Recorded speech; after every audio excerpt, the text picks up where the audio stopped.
Ciao les amis, 71e jour de l'aventure en Asie du Sud-Est et je suis à Hue.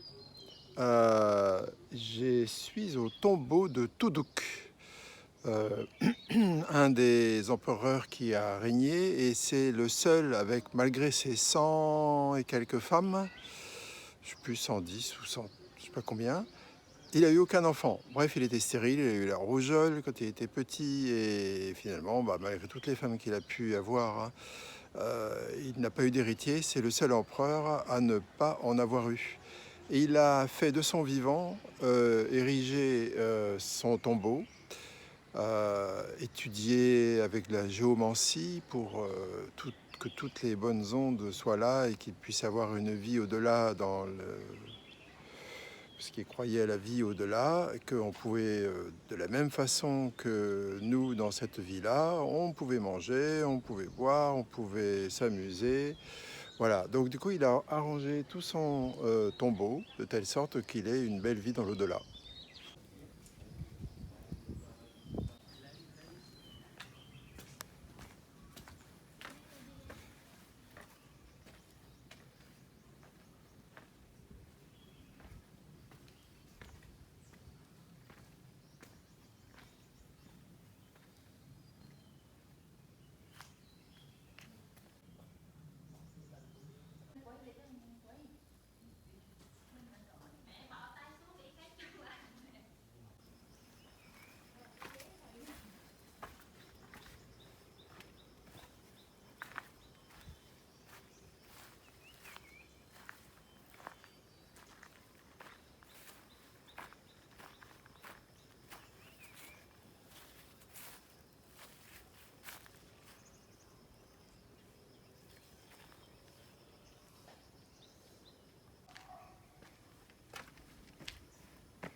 Alors pour la petite histoire, l'empereur Tuduk n'était pas un saint.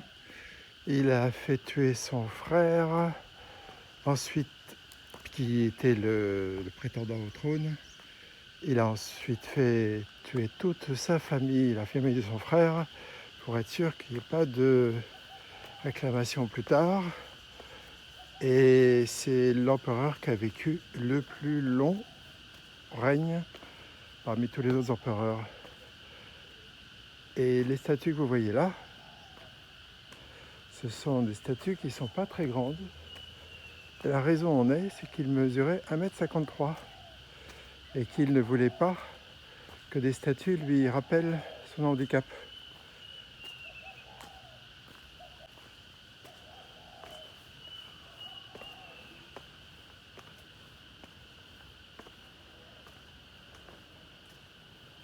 Il y a des frangipaniers partout, ça sent bon.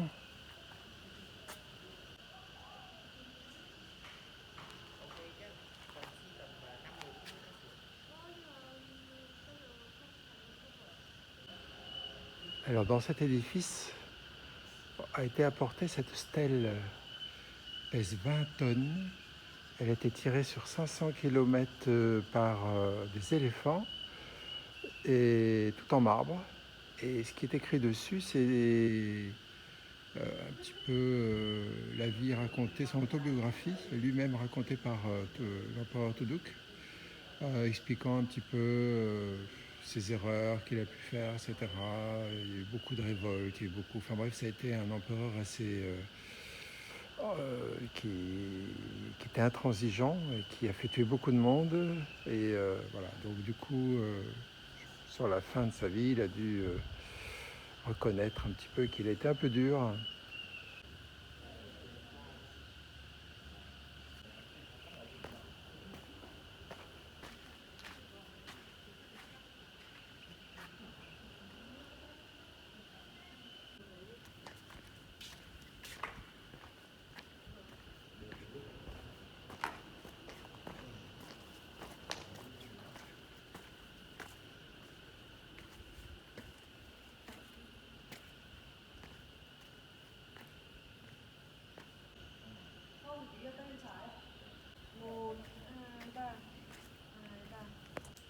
Alors on vient de voir la tombe de l'empereur, mais une légende dit que c'est pas là en fait où il gît vraiment.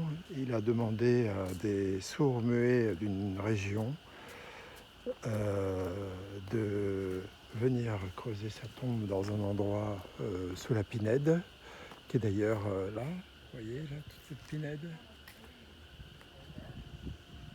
Et son corps est à un endroit précis que du coup personne ne peut raconter, parce qu'ils ont été obligés de revenir dans leur province et ne jamais revenir à Hué, les fameux sourds-muets. Voilà. Bon, l'histoire ne dit pas si on les a finalement matraqués, etc.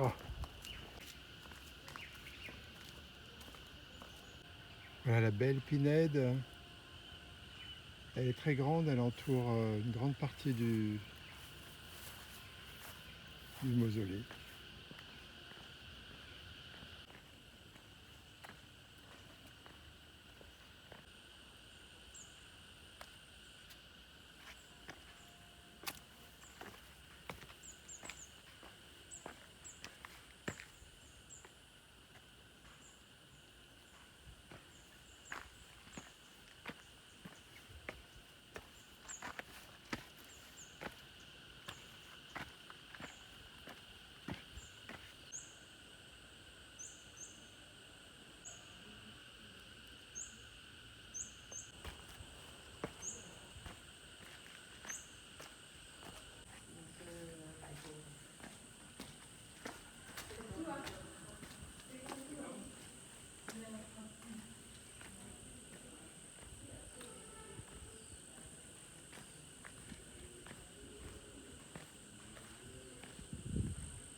Ce qui se fait beaucoup au Vietnam, c'est que les gens peuvent louer des costumes royaux et du coup se promener dans tout l'espace avec ce costume. Alors ils n'arrêtent pas de se prendre en photo sur toutes les coutures. Et voilà, on arrive à la fin de cette visite du tombeau de Thu Duc. Ne pas mettre de R entre le T et le U. Alors les locaux, ils viennent volontiers pour pique-niquer, passer un bon temps, notamment le week-end. Ils ont un tarif local. Les étrangers payent 150 000, ce qui fait 6 euros. Le guide de routard de cette année, qui prend les prix de l'année dernière, ils étaient à 100 000. Donc ils ont augmenté de 50%. Là. Bon, j'ai bien fait d'arriver un peu plus tôt. Les groupes arrivent. Alors 2 km plus loin que le tombeau de Thu Duc, il y a le tombeau des eunuques.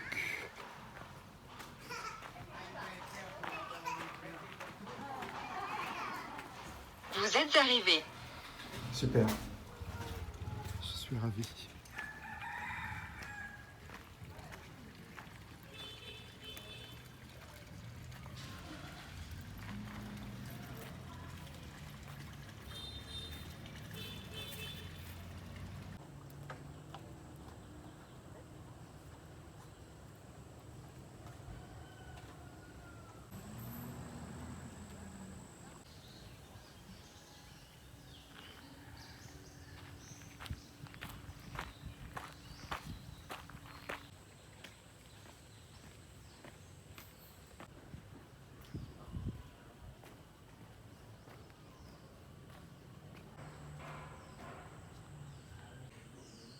Alors, les tombes des eunuques se situent tout autour là.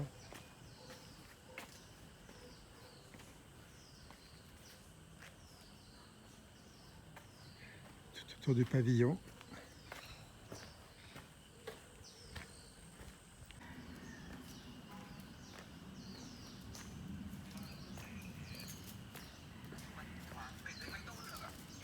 ready soon.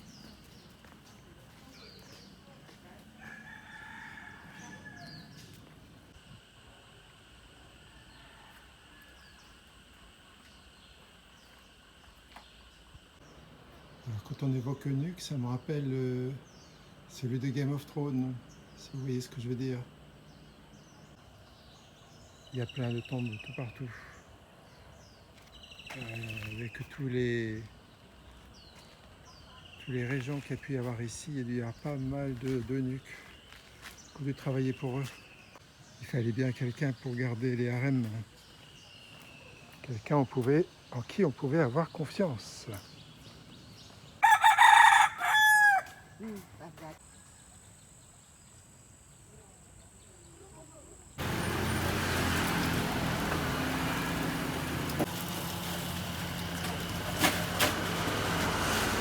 Bon, il est 10h30, déjeuner, allez, j'ai cédé au jus de canne.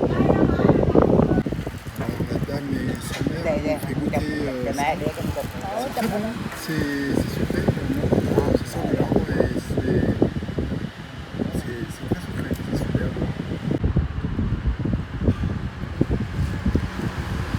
Voilà, et ils m'ont donc proposé ça, ils n'arrêtent pas de m'en donner. Ils sont très gentils. Bon, voilà mon scooter du jour.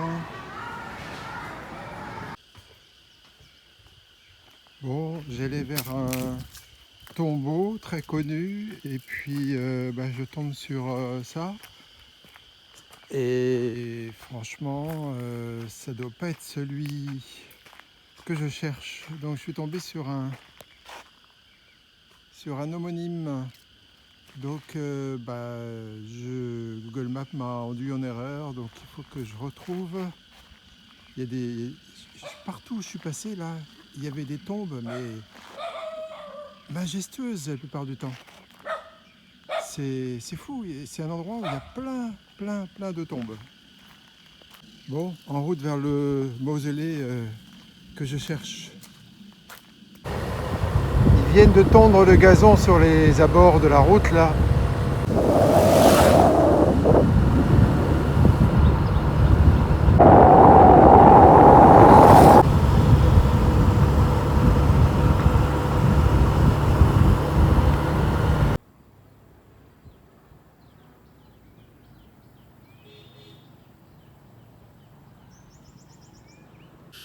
Alors maintenant, nous sommes au mausolée de Minh Mang.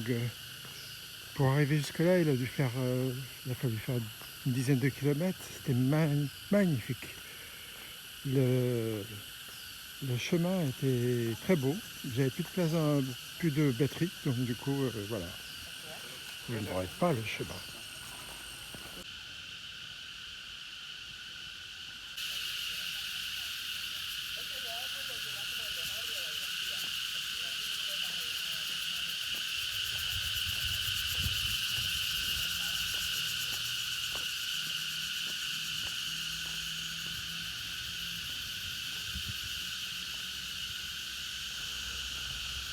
Alors, Minh Mang, c'était le deuxième empereur de la dynastie Nguyen.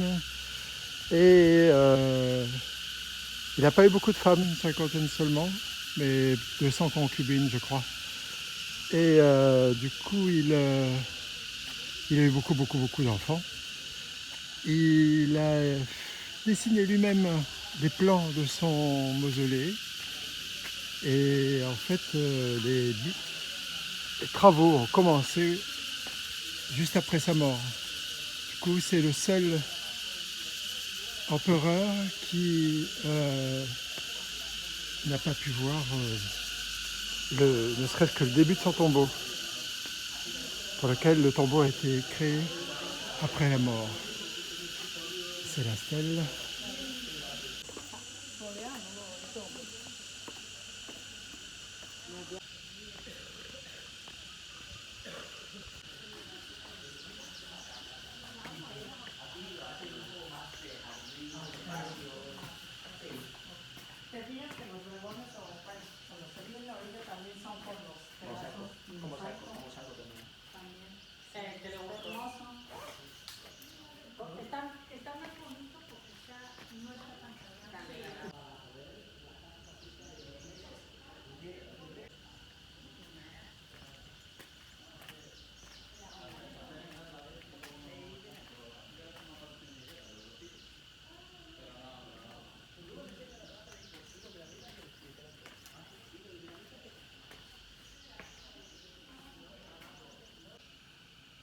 sanctuaire est entouré d'eau, creusée par la main de l'homme.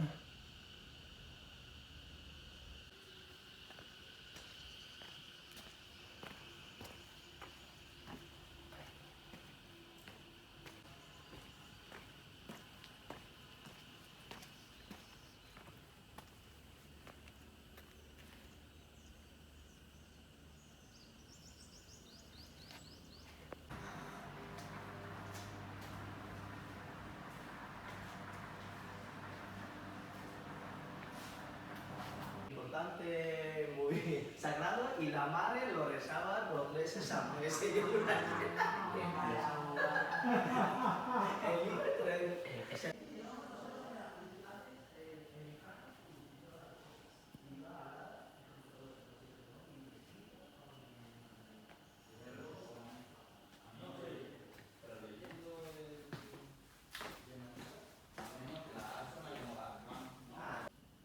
Alors ici étaient censées loger les concubines et de l'autre côté les eunuques. Mira, lo pones B-A-N, es bar, pero como acento abajo, el puntito abajo, bar. Alors les marches sont très hautes parce qu'en fait l'idée c'était que quand les gens les montaient, ça leur donnait le temps de réfléchir à ce qu'ils allaient dire au roi.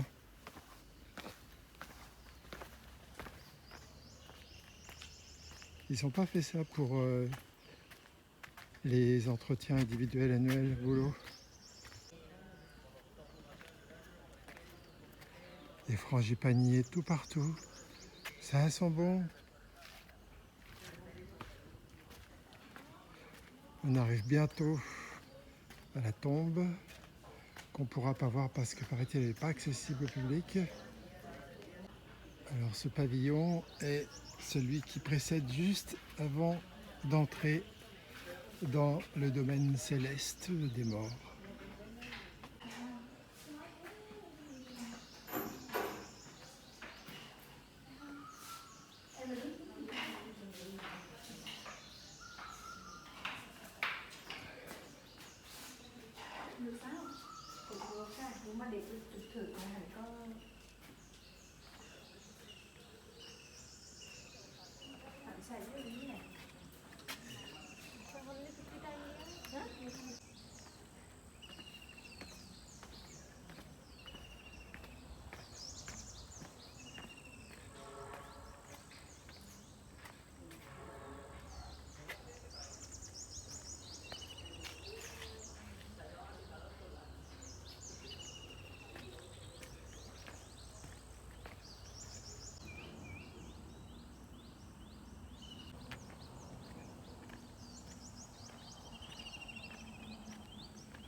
Voilà la porte derrière laquelle le tombeau se trouve, inaccessible. Alors quand l'empereur Minmong est décédé, on l'a mis dans son tombeau, l'endroit où il devait être, par un passage souterrain qui a été ensuite rebouché définitivement, scellé. Chemin inverse depuis la tombe jusqu'aux différents pavillons.